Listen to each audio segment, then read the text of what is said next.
This episode was made possible by the generous support of listeners like you. Your contributions are the lifeblood of this podcast. If you're enjoying these interviews, we hope you'll choose to sustain us in this work. There are so many more stories to tell. We've only scratched the surface. Print is Dead, Long Live Print is an all-volunteer operation, but we do need your help to cover our production costs, audio editing, marketing, and website management. Here's how you can help. 1. Become a sustaining patron by making a monthly donation. Or 2. Make a one-time donation in the amount that works best for you. Visit longliveprint.co/support for more information.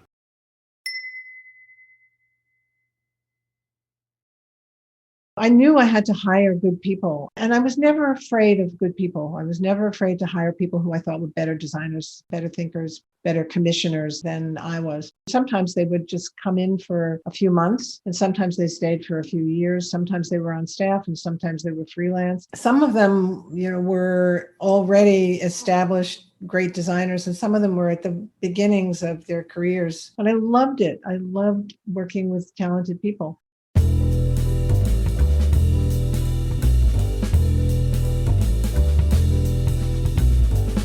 This is Print is Dead, Long Live Print, a podcast about magazines and the people who made and make them. I'm Deborah Bishop. I'm Patrick Mitchell.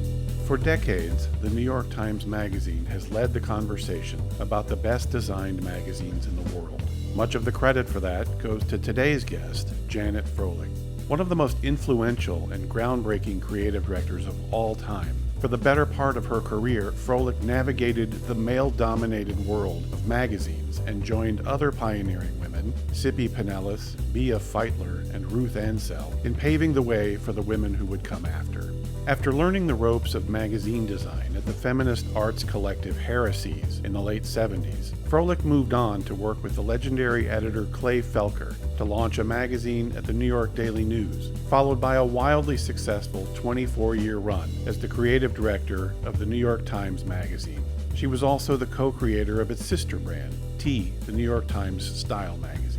She's an art director's art director, says the noted author and design critic Stephen Heller. She's also a New Yorker through and through, having lived and worked in the city her entire life. In this episode, Froelich recalls her own personal 9/11 story and what it was like to be in the newsroom on that day, as well as how, in only 3 days, she helped create the magazine cover that inspired and informed the memorial to the Twin Towers and those who lost their lives there. She talks about other Times Magazine covers that left a mark, about her early years as an artist living in SoHo and hanging out at Max's Kansas City, and why you should never be afraid to hire people better than you. Deb, it's really good to have you back on the podcast. I've missed you. Thanks, Patrick. I'm glad to be back. I've been busy. So, this episode we're talking to Janet Froelich, who is an important person to both of us and sort of a contemporary. And in the process of doing our research for this episode, started looking up women art directors and kind of went down a rabbit hole because before the 90s, really, they're very hard to find. And there are 3 who kind of come to light. And I looked in the history of the National Magazine Awards. I looked in the Art Directors Club Hall of Fame. I looked in the AIGA medalist list. And the ones you come up with pretty quickly are Sippi Pinellas, who died in 1991. She was an art director at magazines like 17, Charm, which Roger Black listed as one of his 5 best magazines of all time. It's absolutely one of my favorite magazines and a huge influence for me. And Glamour, House and Garden, Vanity Fair, and Vogue. Now, you hear those names, and you'll see a pattern developing very quickly because the next name you come to is Bea Feitler, who died in 1982 and worked at Harper's Bazaar, Vanity Fair, and Rolling Stone, as well as Ms. Magazine, she was at the launch for that. And then Ruth Ansell, who Janet talks briefly about, who worked at Harper's Bazaar, along with Bea Feitler, and the New York Times Magazine, like Janet Froelich, but also House and Garden, Vanity Fair, and Vogue. And so you've mentioned this before, the difficulty women have had breaking out of what we used to call the women's categories into sort of more general interest magazines. And that history certainly supports that thought. But before we get into talking about Janet, I thought we'd take the opportunity to talk about our female mentors. I know you had a really important one play a really big role in your career. Well, I certainly have to bring up Paula Scher. She was my teacher at SVA when I came to New York in 1984, and she hired me to work at her studio at the time called Coppell & Scher. And certainly, I wouldn't be working as probably even in the industry today if it hadn't been for her. It was a huge, huge break, and she really taught me so much. Yeah, you were headed onto a more graphic design path when you moved to New York. Well, when I moved to New York, I was just absolutely thrilled, first of all, just to be here. And, I really felt like my mentors at the time were these designing women. Paula, obviously, one of them, and Karen Goldberg, another, Henrietta Kondak, another, and also Louise Feely. And these women were hugely influential to me at that time and to a lot of other people. What would you say, what sort of traits, characteristics do you feel like you picked up from them in terms of making your way in this business? All of these women were incredible type designers. And when I moved to New York and I was a student of theirs, I felt like I had found my species. I fell in love with typography. Prior to that, I didn't really know what typography was, or designing with typography. I didn't know it was a thing. What about in terms of surviving in sort of yet another male-dominated business? Well, at that time, women were really taking off in graphic design, and in particular, those women had been working in the record business. It wasn't the same as working in the magazine business, which certainly was more male-dominated. But I didn't really know much about that at the time, and certainly when I got into magazine design and had a passion for that, it became clear that it was hard to move from a sort of department position in, a designer position into a bigger position, because those top positions were usually held by men. Right. Unless you crossed over into female content areas like shelter magazines and beauty and fashion magazines. Right. So, Patrick, what about your female role models? Yeah, unfortunately, I haven't worked for a lot of women. I did in my first two jobs, and I would say I learned everything in those first two jobs about how to handle myself in a company. I had come out of sort of a bro culture in college, and my first job was at Whittle Communications, and it was a very balanced in terms of men and women working there and men and women running things. My first boss was Bette McLean and Lawrence Arnett, who I really learned everything about how to handle myself professionally and with coworkers at that company. And then I moved to Dallas and worked for a woman named Leslie Becker at the Dallas Morning News, who taught me how to stop calling women girls. Keep in mind, this was 1986. And just continued the sort of, she was just a great role model in terms of how to handle yourself, how to deal with conflict, how to deal with other people. And they were important lessons. And then later, I think about how much I learned from a lot of the women who worked for me.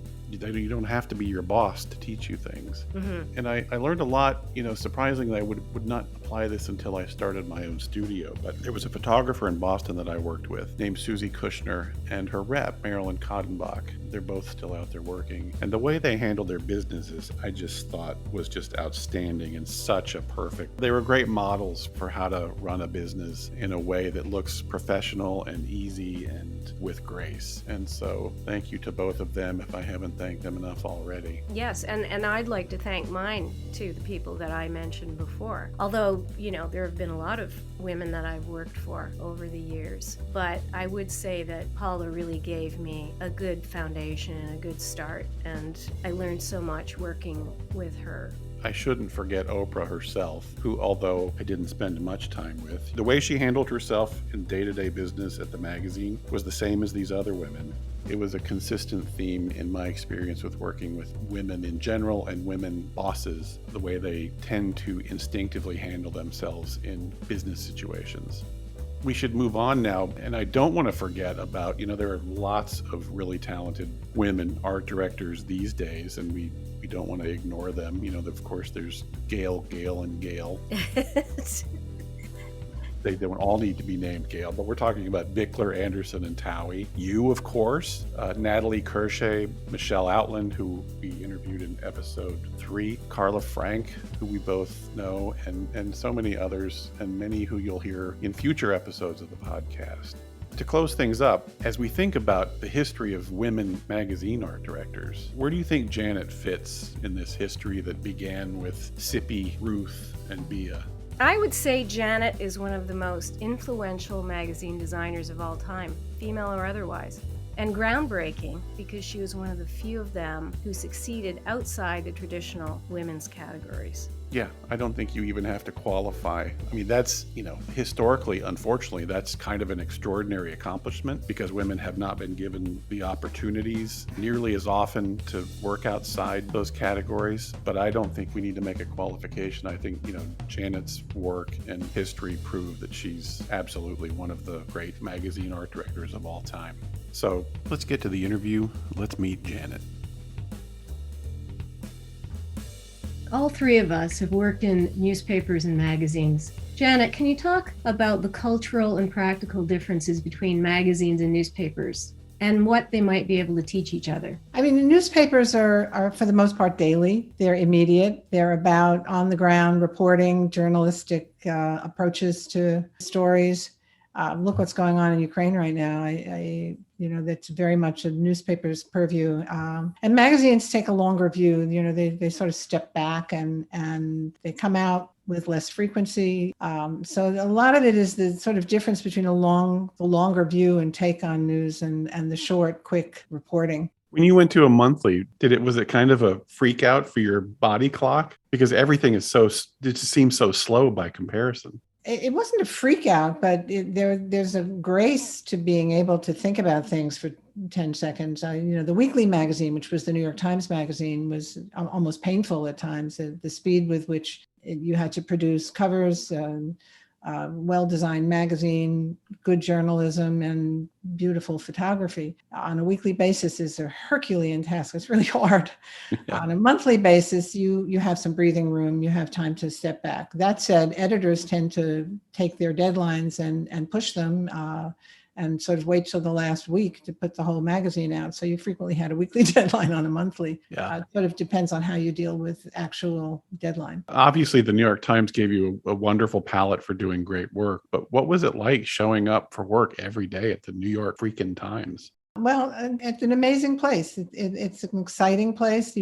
It's filled with interesting people, smart people who question everything and think about things that you wake up in the morning thinking about because you need to be prepared. That was the biggest part of it for me for the first few years, is trying to figure out how to be prepared. We used to have what they called an ideas meeting every single morning in the editor's office, gathering of the people who led each of the departments. And you had to be up on the news. You had to have read the whole newspaper before you got to work in the morning, which was a challenge, a tough challenge, but an exciting one and a great one to try to meet every day. We'll be right back. Print is Dead is made possible with the support of MagCulture.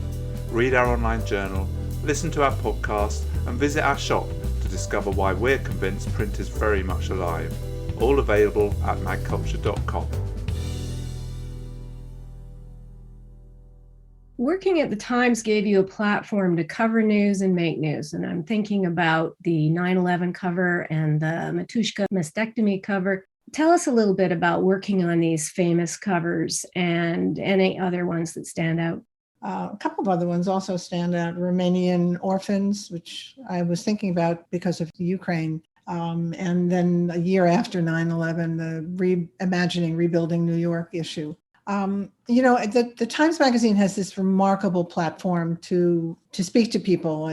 So many people got the newspaper on Sunday. So many people looked at the magazine. So you knew when you created either a story or an artwork or a cover that it was going to find its way onto the coffee tables or the desks of important people. 9/11 was a fascinating case in point. I live in Manhattan, and on that Tuesday, September 11th, when the buildings came down, when the planes went into those buildings, I was on my way to work. And I knew that I had to get there really fast. It was the last subway uptown, as a matter of fact, for I don't know how long the subways were gone after that. And we immediately set to work ripping apart what we were working on and creating a new magazine. The Times Magazine comes out. In those days, it was about 13 days, is my recollection. Now it's more like 10 days before you actually received it in your Sunday newspaper. So we had to be thinking about what people would think about 13 days from this moment, not what we're thinking about right now. And the the dust cloud was still settling in New York. We still didn't know whether 33,000 people or 3,000 people were dead in that rubble. And we had to start thinking about a magazine 13 days hence. And Adam Moss was the editor through that period. He was a remarkable editor, and he asked all the right questions. And immediately everyone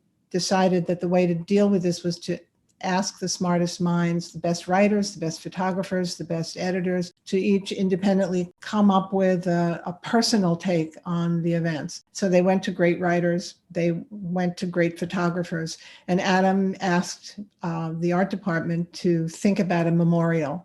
It was crazy to think about a memorial. This was Wednesday morning, probably a day later, and I walked to work and I walked home. It's couple of miles, and asked us to think about what we want to see on the cover 13 days hence, and asked us to think about memorials. So I started calling artists with a great deal of humility and somewhat embarrassment, because some of them lived in Lower Manhattan and had looked out the window and seen the planes a day or two beforehand.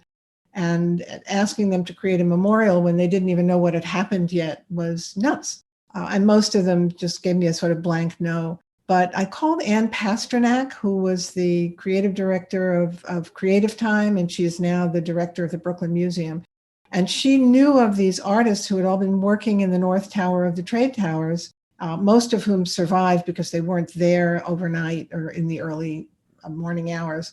And two of them, Paul Mayotta and Julien Laverdiere, had been a team working on something that they instantly turned into a kind of memorial. They were shooting beams of light into the sky from the top of the North Tower when the towers were still very much, solid buildings in the city. And they took that idea and morphed it into a drawing for these beams of light, 2 beams of light that would go to the heavens. And it was a pencil sketch. We printed it in the magazine in the inside pages, but it was inspired and inspirational. And we started to think about how to make that into a cover. And looking at photographs of Lower Manhattan, I looked through, Kathy Ryan, the photo editor, director of photography now, I think, came up, with literally hundreds of pictures that we looked through. And none of them gave us the kind of background that would feel like the haunted landscape that was in Lower Manhattan, until Fred Conrad's picture taken the night or the late afternoon after the initial collapse of the buildings, in which you have this sea of emptiness taken from the barge near New Jersey, looking towards ground zero, and a dust cloud moving horizontally across the picture. And we took it to a digital house, Shoot Digital, Nucleus, it was Nucleus. And you have to think, and this is 9/11, 2001, where Photoshop was, it was pretty rudimentary still. And it took 6-7 hours late at night with me working with the guys at Nucleus, trying to take this horizontal dust cloud and morphing it into 2 vertical shafts. But when we were finished, Adam said, that's the cover. And we put it on the cover, and kind of within a year, the Municipal Art Society and Creative Time worked with the city on creating an actual memorial that replicated what the cover looked like, and has every single year since then illuminated the night sky in the week of 9/11. It was an amazing experience. It was a way to process. I think about it right now, what's going on in Ukraine, and I feel this this great longing to be in a magazine environment where people are actually thinking about what's going on and how to make sense of it. That's the extraordinary pleasure of working on a magazine. It's funny. Usually there's like a competition for those memorial designs that takes years, right? World famous architects submit all these designs. It seems like that one just got slam dunk approved, probably because of the power of that cover. I don't know whether how much the cover actually had to do with it.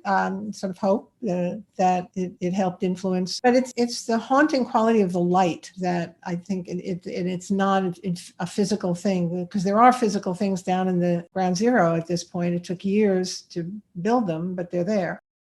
And there were a couple other favorites you mentioned.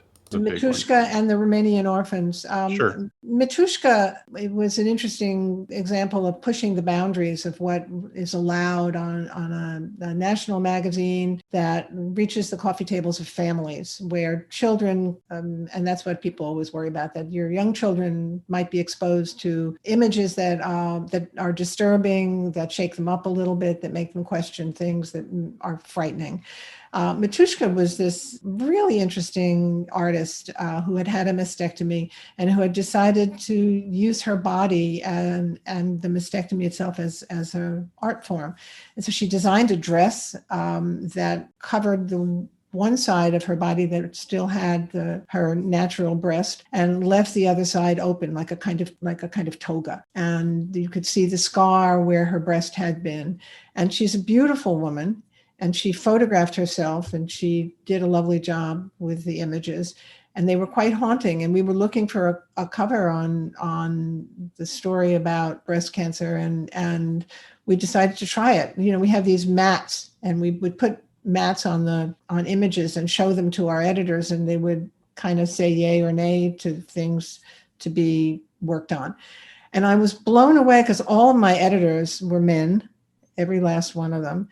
And the editors of the newspaper have to approve the New York Times Magazine's covers. I don't know if that's still the case now, but it was the case. Every single cover, every single week, we had to walk down to the third floor, which is where the masthead was located, and show our covers and get an approval on it. And once in a blue moon, they would reject them, but every single editor said yes to this. So it must have had some compelling factors that made them kind of look at her and say, it needs to be seen, it needs to be shown. Readers were not all delighted. There were a lot of negative letters and a lot of positive letters, but I think it changed the landscape a bit, and I think it created an environment, or it helped to create an environment in which it was more acceptable to talk about it, to show it, and to try and work for solutions to medical issue that still is with us.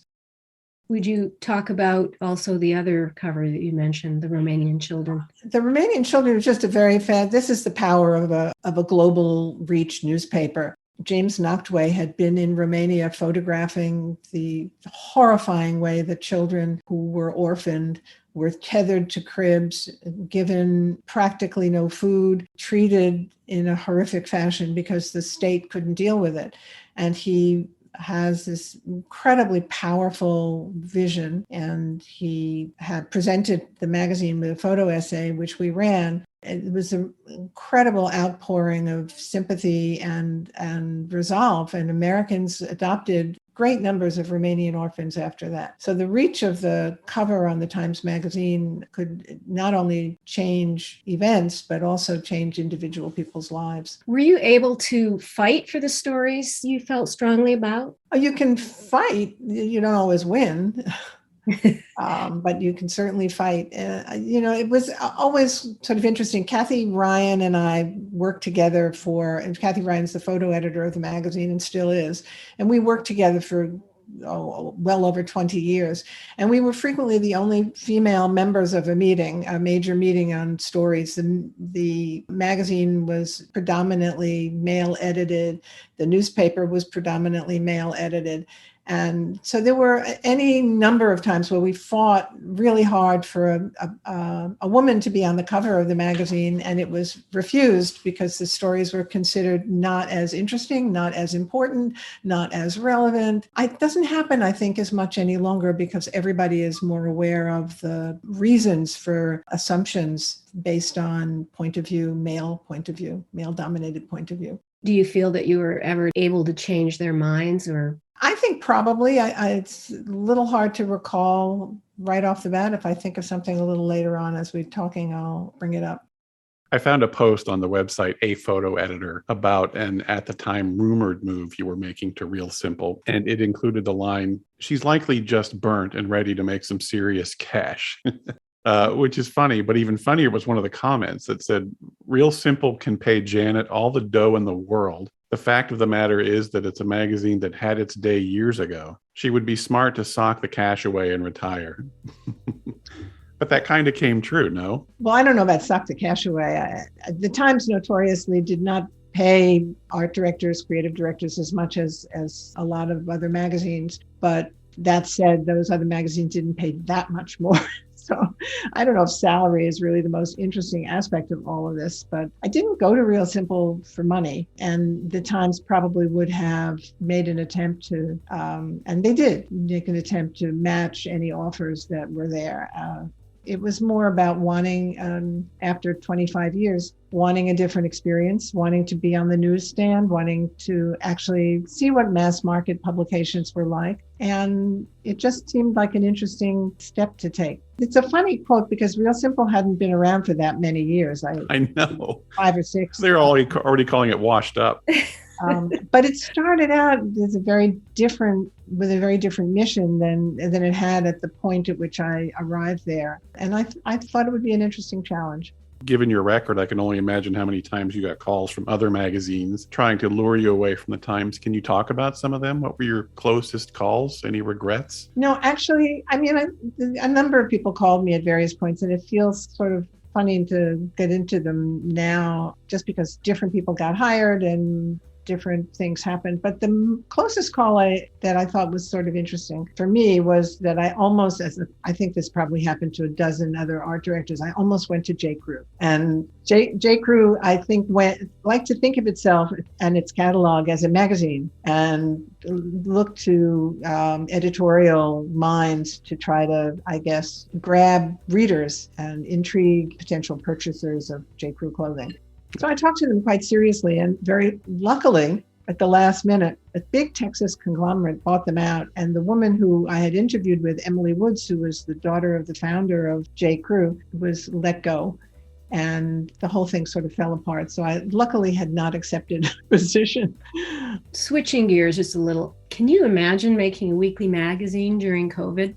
Yeah, I can imagine it, but I actually should shift the gears and ask you what it's like, Deb, because you actually probably do that at this point. I mean, I know it's not weekly what you're doing there, but it's probably got a lot of tight deadlines. It takes a while to get used to remote working. The thing that I can't quite imagine is what it's like not to have the closeness of all those people standing around the counters that are frequently in the art departments of magazines, talking to editors, photo editors, designers about what's going on the pages you're designing. It's an incredibly freewheeling, wonderful give and take that has to have been missed sorely for the past couple of years as COVID prevented everyone from being in the same room. Absolutely. What do you miss most about making magazines? Just what I was just saying. For me, it's all about collaboration. It's about the generation of ideas and where they come from and listening to each other and adding to ideas and making them more complex and layering them and getting other viewpoints. It isn't a solitary occupation by any stretch of the imagination. You have to be a good collaborator to work in this business. And that's the thing I miss the most. We'll be right back.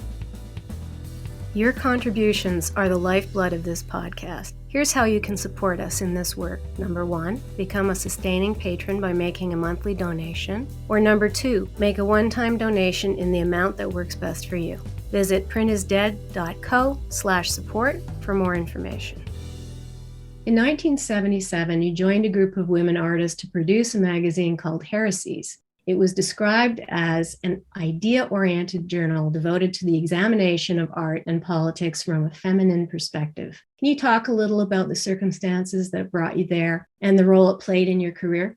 I started out in life and in my professional life as a painter. I studied fine art. I went to college and to graduate school as a fine artist, and I spent 10 years working on a fine art career. I taught school to support myself, and I lived in SoHo, which was a very scruffy artist colony in the early 70s, and I had a lot of art world friends.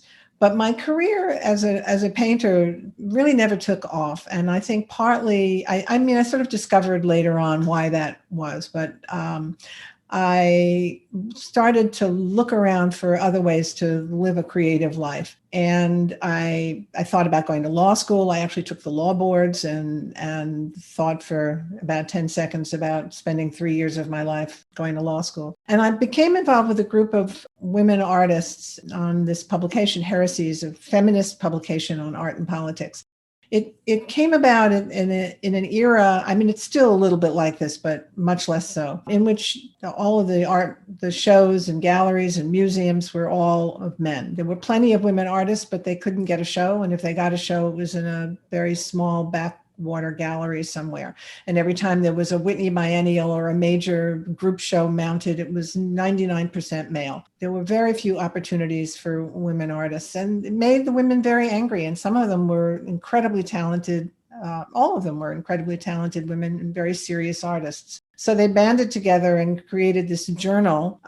This had an interesting premise. Each issue was edited by a different group of people, a collective, and each issue had a different focus. Some of them dealt with culture, with art issues, and some of them dealt with issues of personality and focus or sexuality. There was one issue called the Goddess issue, which had to do with rethinking religion. But all of them were focused on art and the art world. And I became involved with them for the second issue, and I became a member of the main collective. And I discovered while working with them that I just loved the process of working with a group of people, of working with writers and editors and designers. And I think I developed a love of magazines through working on this journal. I stayed working with them for about 2 years, and until I got a job working at the New York Daily News, and there was no time left for Heresies.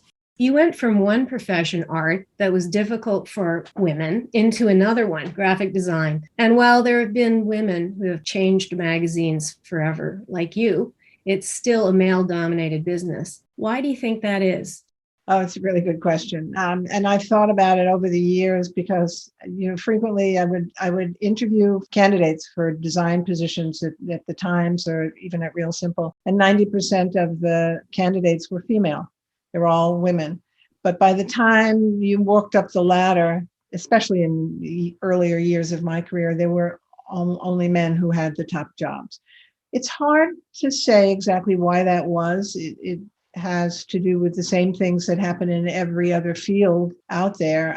Women tended not to push themselves as hard. They tended to make other decisions about having families and dealing with the responsibilities that children entail. And they also had to do with the way the people at the top, the bosses who were mostly men, saw them and perceived them and gave them opportunities or mentored them. Whether that's all still true now, I don't know. I have to leave that to people who sort of study that stuff. I think it might be changing little by little. It's certainly not as bad in art direction as it is in, let's say, conducting. I mean, there are so few women conductors of major symphonies. Why is that? Janet, you said that you learned publication design at Heresies. Were you self-taught or did you have mentors there? I didn't really have mentors at Heresies because nobody knew what we had no idea what we were doing. We had to get people to come teach us paste ups and mechanicals. Those were the pre-computer days, and it was all about rubber cement. And this is one of the regrets that I've had over the years, is that I never really studied graphic design. I never really studied typography. I studied the work of other people who came before me and people who worked simultaneously with the work that I was doing. And so I hate saying I'm self-taught because that's a very arrogant thing to say. I stand on the shoulders of so many other people, but I didn't study it in school. In school, I studied painting. I will say that the skills that I have as an artist, having studied painting, have an enormous impact on the way that I worked and the work that I did over the years. Did you have strong female role models? I suppose a few. The biggest one is Ruth Ansell. Ruth Ansell was an art director at the New York Times not way before, but a decade or so before I got there. And she had been a close collaborator with Bea Feitler, who is a sort of hero in graphic design world, in the magazine design world.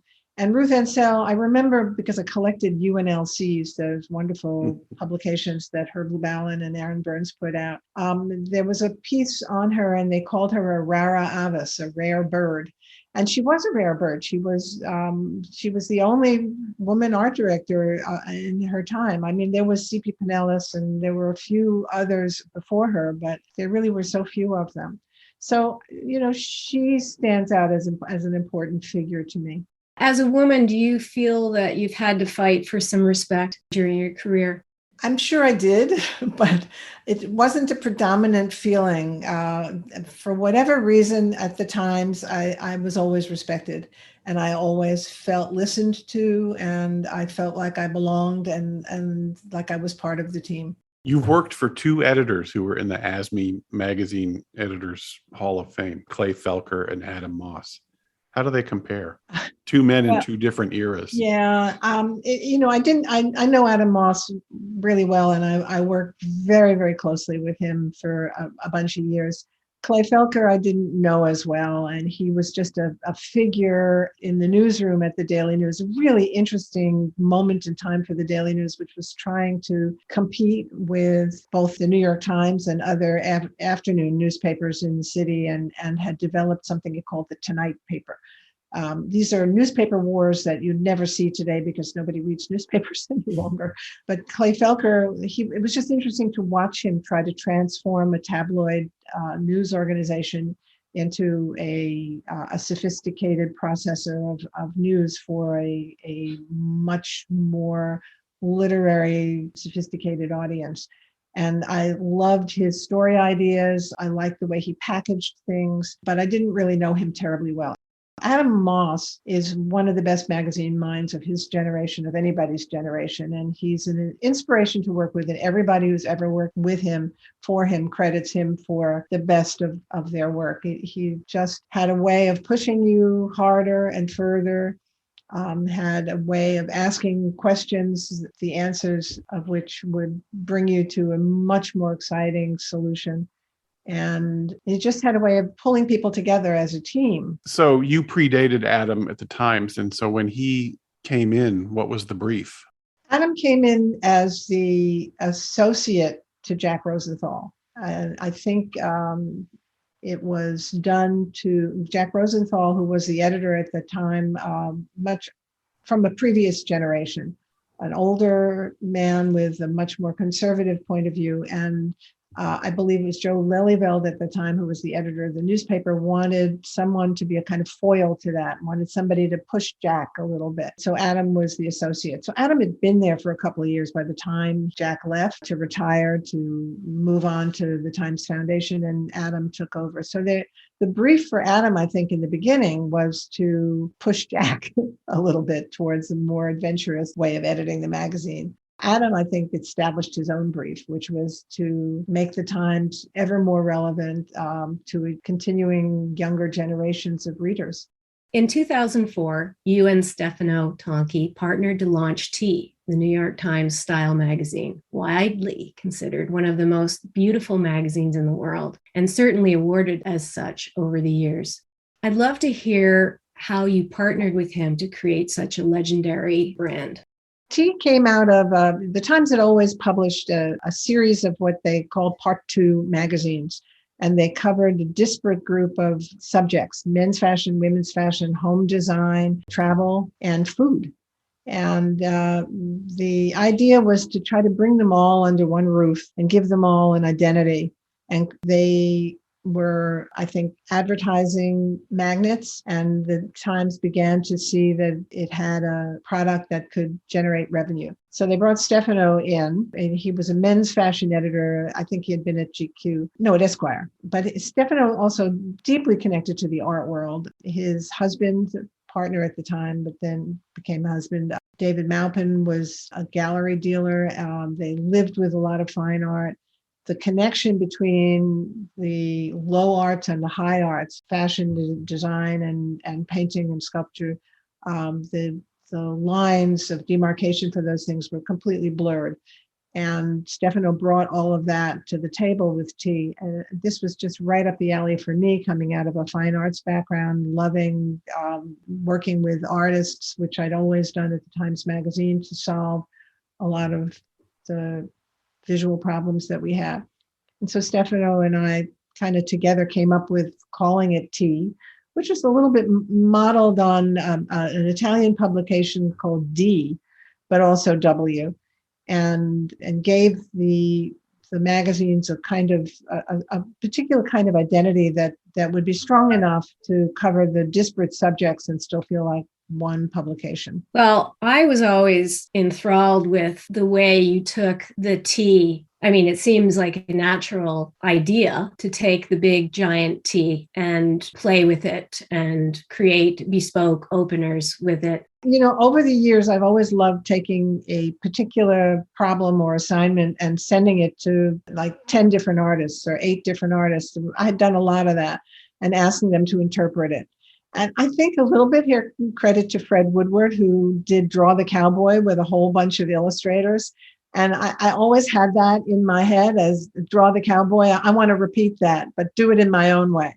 And I had done it a number of times, and in the magazine. I had done it in design issues.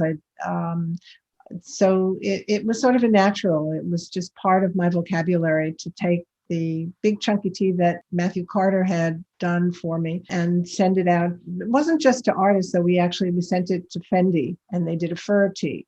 We sent it to Let There Be Neon, and they did a neon tea. We sent it to the Campagna brothers, who do furniture, and they made an upholstered tea. We mowed a tea into a cornfield in upstate New York. We just had a load of fun with it. And when I left the magazine, David Seba kept it going, and the last tea was done by Fabian Baron. So it kind of the full circle was really quite nice. I was very sad when they let go of the tea, but I am an admirer of the current design of tea, and I'm an admirer of the tea magazine now. So you spent 22 years in the newspaper business, and even though you were mostly working on magazines, newsstand magazines are a different animal.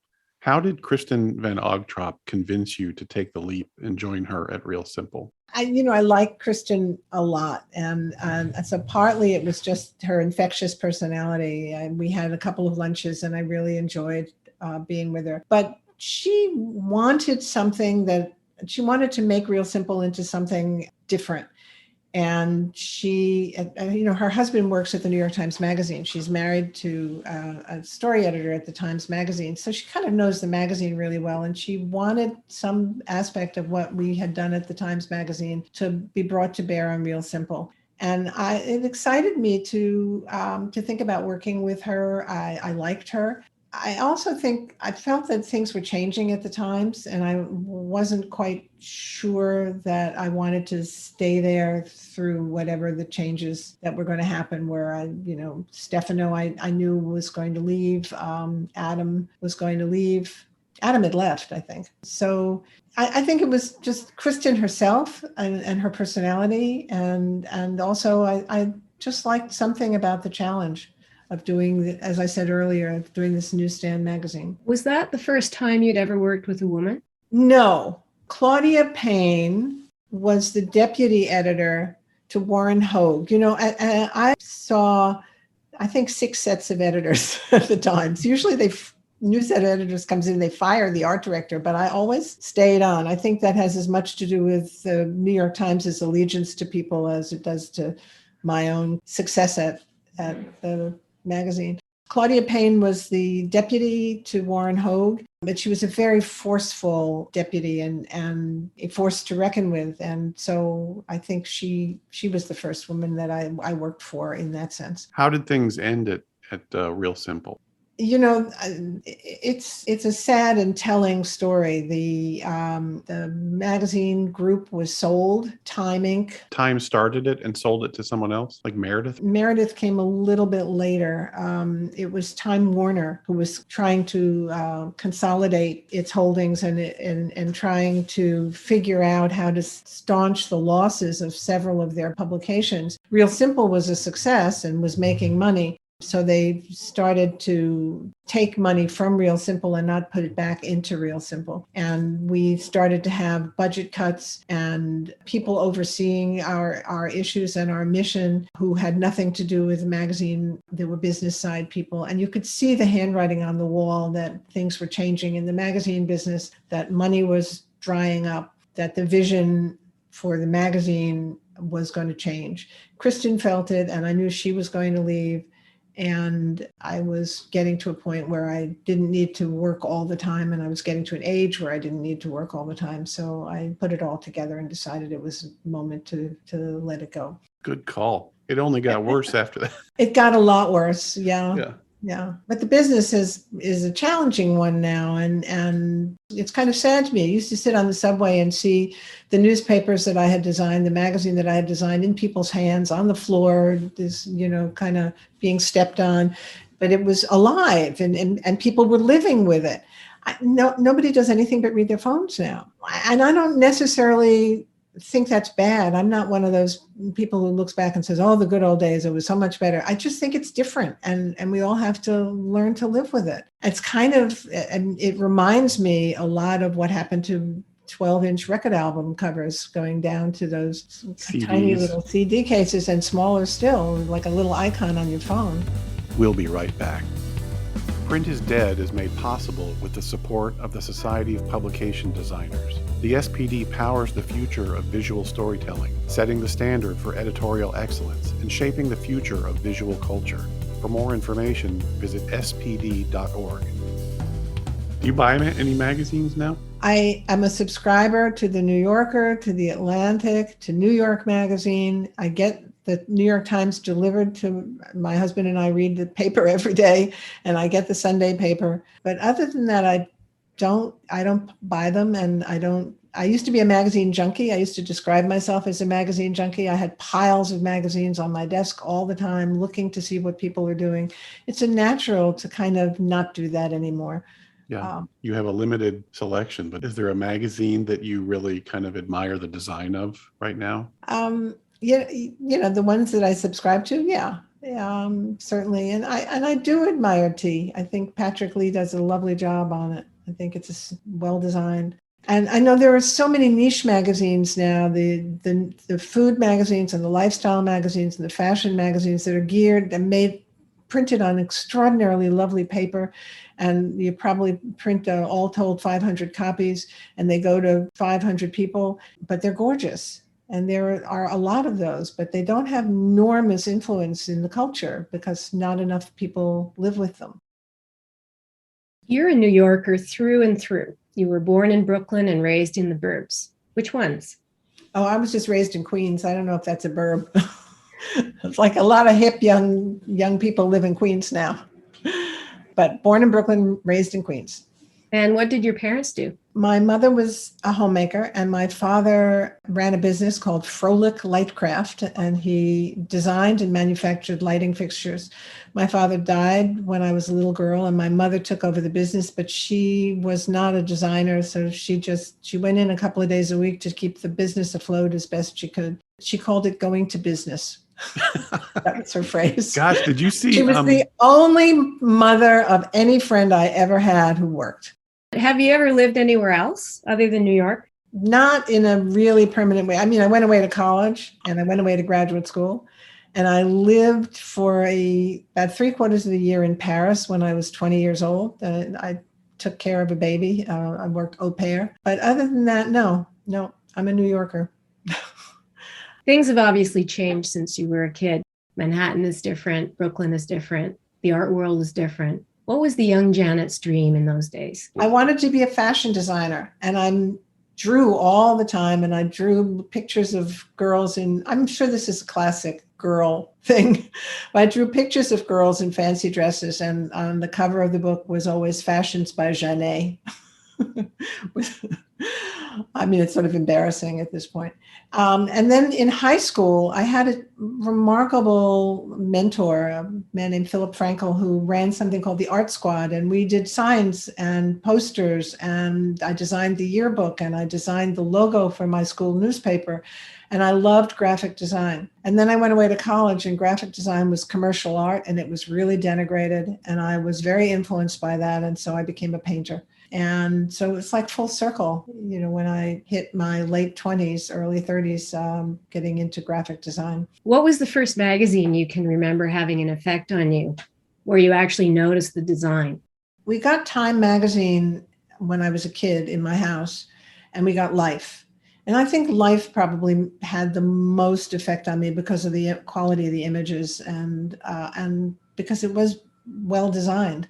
You lived in a loft in SoHo before SoHo was SoHo. In the 70s, parts of New York were still frontiers, including SoHo. What was it like being in your 20s in that world? It was a mixed bag, and the nostalgia for it creates a kind of glossy answer that it was romantic and it was exciting and it was wonderful, but it was also hard. It was about working all day in your studio and going out at night to art bars and talking art with people and trying to figure out what the next step in your career might be.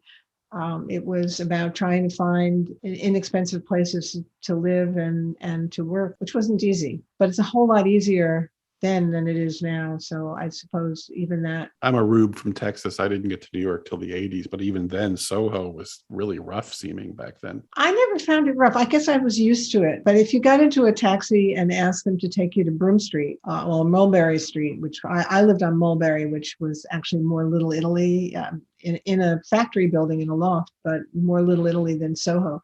But the cab drivers didn't know where any of those streets were. Now you said Broome Street and they know exactly where to go. But the neighborhood evolved slowly. I remember the first bar that appeared in SoHo and the first boutique that appeared in SoHo in the midst of cigar factories and doll factories and mannequin factories that proliferated and rag factories. And the first loft that my husband and I lived in had a stencil on the elevator, Flexite Plastic Novelty Company. Are you still living in SoHo? No, I live west of SoHo now. It's called sometimes West SoHo, but it's also called Hudson Square. It's pushed far enough beyond West Broadway to no longer really be SoHo. When you were in SoHo in the 70s and you were in the art world, that was like primetime Andy Warhol, Studio 54. Did you get involved in any of that? No? Not in any kind of major way, although I used to love to hang out at Max's Kansas City. And, he was there, as were, a lot of other people. Yeah. But for the most part, I was in a sort of less cool group.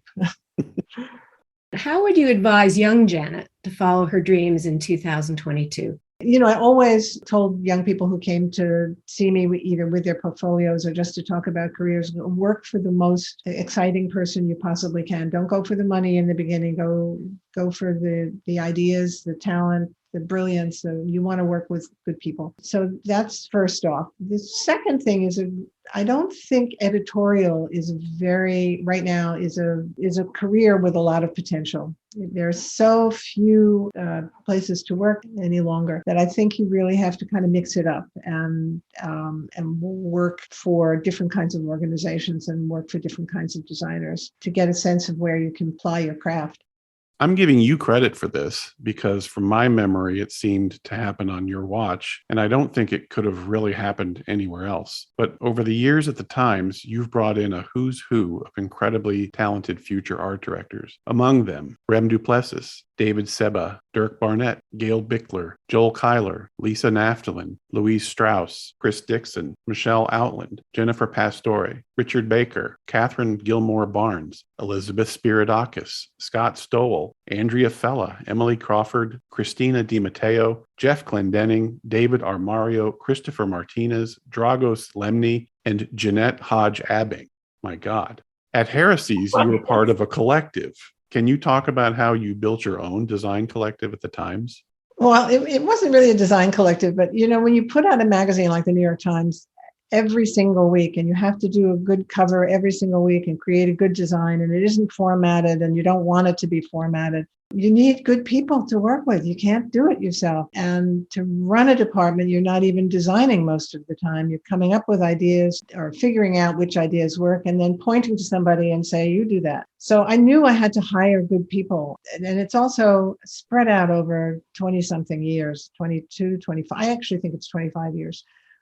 So I looked, and I was never afraid of good people. I was never afraid to hire people who I thought were better designers, better thinkers, better commissioners than I was. So I spent a lot of time looking at talking to good designers and hiring them whenever I could. Even sometimes they would just come in for a few months, and sometimes they stayed for a few years. Sometimes they were on staff, and sometimes they were freelance. And I loved it. I loved working with talented people. So I guess, and I think I'm a good collaborator, and I think I'm good at sort of setting people off in the right direction and inspiring them to figure out how to take the puzzle that's the New York Times Magazine and make it their own. So, very luckily and happily got to work with a lot of wonderful people. Some of them, were already established great designers, and some of them were at the beginnings of their careers, one or two just fresh out of school. Yeah. It's a big operation, and weekly is hard. Weekly is 52 covers a year. In 2006, Janet Froelich was inducted into the Art Directors Club Hall of Fame, joining Sippy Pinellas and Bea Feitler. Ruth Ansell was inducted in 2011. On the ADC's website, Gerald Marzorati, her former colleague at the New York Times Magazine, paid Froelich the ultimate editor's compliment. She's a journalist, he said, a journalist doing with concepts and photographs and illustrations and type treatments what we editors do with words. You can see some of Janet's most memorable work and read a transcript of this interview on our website. Print is Dead, Long Live Print is a production of Modus Operandi Design. For more information, visit our website, longliveprint.co. Follow us on social media at PrintIsDeadPod. Please give us a like and a review on your favorite podcast app. It really helps. Thanks very much for listening. Your contributions are the lifeblood of this podcast. Here's how you can support us in this work. Number 1, become a sustaining patron by making a monthly donation. Or number 2, make a one-time donation in the amount that works best for you. Visit printisdead.co/support for more information.